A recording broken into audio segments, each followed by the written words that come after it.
आज प्रश्नावली 5.2 का क्वेश्चन नंबर 18 हल करेंगे। प्रश्न कह रहा है कि किसी एपी के चौथे और आठवें पदों का योगफल 24 है तथा छठे और दसवें पदों का योगफल 44 है, तो इस एपी के प्रथम 3 पद ज्ञात कीजिए। एपी ज्ञात करने के लिए एपी का जनरल फॉर्म हम आपको बताए हैं कि कोई भी एपी होता है उसका जनरल फॉर्म होता है ए प्लस डी और ए प्लस 2d, ऐसे करते करते एपी चली जाती है। ठीक है, तो किसी भी एपी को ज्ञात करने के लिए सबसे पहले ए और डी चाहिए, पहला पद चाहिए और डिफरेंस चाहिए। तो हम जो स्टेटमेंट दिया है इसके सहारे हम ए और डी का वैल्यू ज्ञात करेंगे, उसके बाद इस जनरल फॉर्म में रख देंगे और हमारी एपी तैयार हो जाएगी। चलिए देखिए, कहा है कि चौथे और आठवें पदों का योगफल, चौथा पद यानी A4 प्लस आठवां पद यानी A8 बराबर कितना दिया है 24। ठीक है, अच्छा दूसरा क्या दिया है, छठवें और दसवें पदों का योगफल यानी A6 प्लस A10 बराबर 44। इसको हम सॉल्व करेंगे। देखिए A4 को हम क्या लिख सकते हैं, A plus 3D plus A8 को क्या लिख सकते हैं, A प्लस 7D बराबर 24। देखिए A और A मिलके 2A प्लस 3 और 7 मिलके क्या हो जाएगा 10D और बराबर 24। देखिए अगर हम दोनों पक्षों में 2 से भाग कर देंगे तो समीकरण जो बन के आया है थोड़ा सा छोटा हो जाएगा। तो लिखेंगे दोनों पक्षों में 2 से भाग करने पर, चलिए तो 2 से यहाँ भी भाग करेंगे, 2 से यहाँ भी, 2 से यहाँ भी, 2 से 2 खत्म यानी A प्लस 2 पाँचे 10 यानी 5D बराबर, इसके बाद 12 दूना के 24 यानी हो जाएगा 12। इसको हम कर लेंगे समीकरण नंबर 1। चलिए अब इसको हल करते हैं। A6 को हम लिखेंगे A plus 5D plus A10 को लिखेंगे A प्लस 9D बराबर हो जाएगा 44। देखिए A और A मिलके 2A प्लस 5 और 9 मिलके 14D और बराबर 44। दोनों पक्षों में 2 से भाग दे देंगे, ये भी छोटा हो जाएगा। तो देखिए 2 से 2 खत्म तो बचेगा A प्लस 2 7 14 तो हो जाएगा 7D बराबर हो जाएगा क्या 22। 22 दूना 44 तो ये हो जाएगा 22। इसको समीकरण नंबर 2। अब दोनों समीकरणों को हम हल करेंगे। देखिए A प्लस 5D बराबर 12 और A प्लस 7D बराबर क्या हो जाएगा 22। समीकरण 1 और समीकरण 2 इसको हम हल करेंगे। देखिए चिन्ह बदल जाएगा, बराबर चिन्ह है तो ये कट जाएगा, -7D में से 5D चला जाएगा तो -2D बराबर -22 में से -12 जाएगा तो माइनस में आएगा 0 और ये 1। ठीक है, माइनस से माइनस ख़त्म, D बराबर हो जाएगा 10/2 तो D बराबर क्या हो जाएगा 2 5 10, तो D की वैल्यू आ गई 5। अब A की वैल्यू प्राप्त करना है तो ये जो D का मान आया है किसी समीकरण में रख लेंगे। तो लिखेंगे कि D का मान समीकरण 1 में रखने पर, ठीक है तो 1 में रख लीजिए। A प्लस 5D क्या कह रहा है, 5 गुणे D की वैल्यू 5 बराबर 12। ठीक है चलिए तो A प्लस 5 5 25 बराबर 12, तो A बराबर 25 उधर जाएगा तो -25 यानी 12 माइनस 25, -25 में से 12 जाएगा -13। ठीक है चलिए इसको हम सॉल्व करेंगे। जब हमको A और D की वैल्यू प्राप्त हो गई, अब हम इस AP में रख देंगे।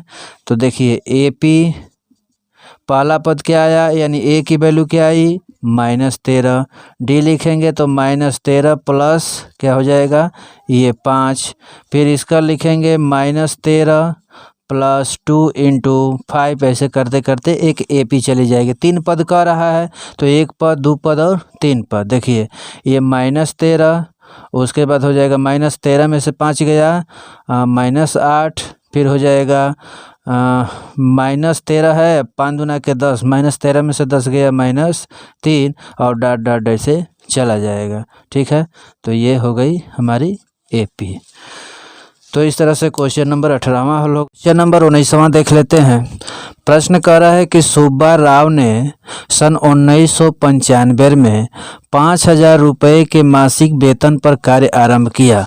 कोई सुब्बा राव नाम का कोई व्यक्ति था। किसी कंपनी में जब उस स्टार्टिंग हुआ तो उसकी तनख्वाह हुई 5,000 रुपये महीने। ठीक है, और प्रत्येक वर्ष यानी हर साल 200 रुपये की वृद्धि प्राप्त हुई। हर साल 200 रुपये की वृद्धि हो रही है उसके तनख्वाह में। ठीक है, तो प्रश्न कर रहा है कि किस वर्ष में उसका वेतन 7,000 हो गया। चलिए, तो इसको पहले हम एक AP बना लेते हैं। देखिए AP पहले वर्ष में कितना हुआ, 5,000 पर शुरू किया। ठीक है, अगले वर्ष में 200 की वृद्धि हो गई तो 5,200 हो गया। तीसरे वर्ष में 200 और वृद्धि हो गई तो कितना हो जाएगा, 5400 हो जाएगा। ऐसे करते करते करते करते वो कितना पहुंच गया, उसकी तनख्वाह 7,000। ठीक है, तो प्रश्न कर रहा है कि कितने वर्ष में, यानी 5,000 से शुरू किया और तनख्वाह जब तक 7,000 हुआ, इस बीच उसको कितने वर्ष लगे। यानी देखिए पहला पद, दूसरा पद, तीसरा पद, यानी कितने पद पूछ रहा है। इसका मतलब कि यह AN दिया है और हमसे इस 7,000 की पोजीशन पूछ रहा है, यानी N की वैल्यू पूछ रहा है। ठीक है, तो हम लिखेंगे, चलिए A बराबर क्या हो जाएगा, पहला पद 5,000, D यानी डिफरेंस क्या हो जाएगा, 5200 में से 5,000 गया 200, N हमको निकालना है, AN हमको दिया है कितना, 7,000। चलिए हम फार्मूला में भर देते हैं। AN बराबर A plus N minus 1 into D। AN का मान है 7,000 बराबर A का मान है 5,000 plus N minus 1 into D का मान है 200। चलिए देखिए 7,000 है, 5,000 इधर आएगा तो -5,000 हो जाएगा बराबर N माइनस 1 इंटू 200। 7,000 में से 5,000 चला जाएगा तो 2,000 बराबर N माइनस 1 गुणे 200। 200 इधर गुणा में है, इधर आएगा तो भाग में हो जाएगा, तो 2,000 बटा में 200 बराबर N माइनस 1। 2 0 से 2 0 कैंसिल, 20 में 2 से भाग देंगे, 2 दहा में 20, तो 10 बराबर N माइनस 1। तो -1 इधर आएगा तो क्या हो जाएगा, प्लस, तो 10 प्लस 1 बराबर N, यानी N बराबर कितना हो गया, 11। यानी उसने अपनी तनख्वाह 5,000 से शुरू किया था और 11 वर्ष जब हो जाएगा तो उसकी तनख्वाह कितनी हो जाएगी, 7,000 हो जाएगी। तो इस तरह से क्वेश्चन नंबर 19वां लगे। चलिए क्वेश्चन नंबर 20वां देख लेते हैं। प्रश्न कह रहा है कि रामकली ने किसी वर्ष प्रथम सप्ताह में 50 रुपये की बचत की। कोई रामकली नाम की लड़की थी, महिला थी, उसने एक किसी सप्ताह में काउंट की होगी तो उसने 50 रुपये की बचत की। ठीक, वहाँ से स्टार्ट होता है। 50 रुपये बचत की और फिर अपनी साप्ताहिक बचत यानी हर सप्ताह उन्होंने 17.5 रुपया बढ़ाती गई। यदि 90वें सप्ताह में उसकी साप्ताहिक बचत जो है वो 207 रुपये 50 पैसे हो जाती है, तो कह रहा है कि N ज्ञात कीजिए। ठीक है, चलिए तो प्रथम सप्ताह में उसने कितने बचाया, 50 रुपये। एक AP तैयार कर लेते हैं हम। चलिए उसके बाद उसने हर सप्ताह में 17.5 रुपये बचाती गई, तो इसमें 17.5 रुपये जोड़ देंगे तो ये हो जाएगा 67.5। और ऐसे करते करते उसने कितना बचा लिया, 207.5। ठीक है, तो N पूछ रहा है हमसे। चलिए ज्ञात कर लेते हैं। A बराबर 50 हो जाएगा, D बराबर इसको माइनस करेंगे तो 17.5। N हमको निकालना है और AN हमको दिया है, इसे किस पोजीशन पर बैठा है या जिस पोजीशन पर है उसकी वैल्यू है, तो वैल्यू AN होता है, तो 207.50। फार्मूला में भर लेंगे। AN बराबर A plus N minus 1 into D. N का मान है 207.50, ए का मान कितना 50 plus N minus 1 into D का मान जो है 17.5 है। चलिए ये इधर आएगा तो माइनस हो जाएगा, तो 207.50 माइनस 50 बराबर एन माइनस 1 इंटू 17.5।